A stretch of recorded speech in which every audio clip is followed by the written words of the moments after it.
Hi guys, it's me again, and I wanted to go over Chapter 1, some of the main points that you will need to know for Quiz 1, and then a little piece of information from Chapter 4, again, that you'll need to know for Quiz 1. So this is important information for that. The first information that you need to look at in your book are just what generally do they tell you are the benefits of public speaking. So how can you gain from learning this art and skill for yourself? And there are many benefits, even if you never give another speech again in your life after this class, which many of you will. But if you don't, you still will use the communication skills that you have gained from this class to help you in many different areas of your life, in home, work, in organizations in your community, church. All of those different places require you to be a good public speaker. And so for that reason, you do need this class.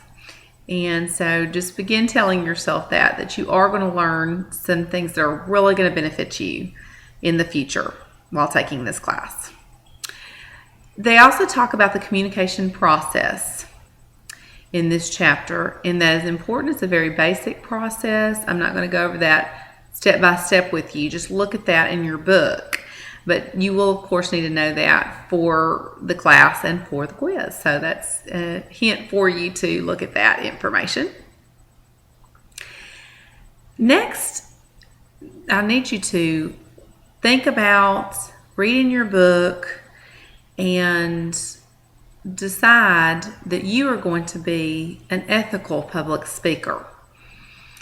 That is something that every public speaking book that I've ever taught from in the over 9 years that I've taught talks about, because it is very important that you concentrate on being that honest, ethical speaker that you would want for yourself as well. So as you begin preparing for your speeches, go on and tell yourself that you're going to put your best foot forward, and again, be as honest with the class as possible and want their benefits for each of your speeches as they listen. There is a term that is ethnocentrism. We've got a lot of E words in this class, and that is one of them. And it is under the section that talks about cultural diversity and being culturally sensitive. And so you need to look at that word and make sure you understand that and know what that is. Basically, the reason we cover that word in this class is because we need to remember that people come from different backgrounds, and we're going to be speaking to them. And so while this is a freedom of speech class, we definitely want to still make sure we're not offending people.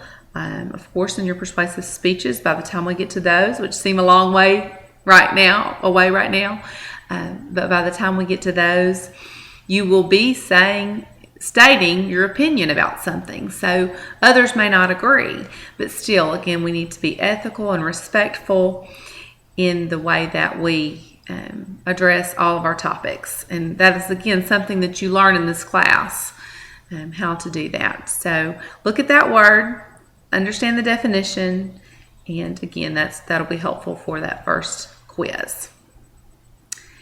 Next, there's a term called visualization.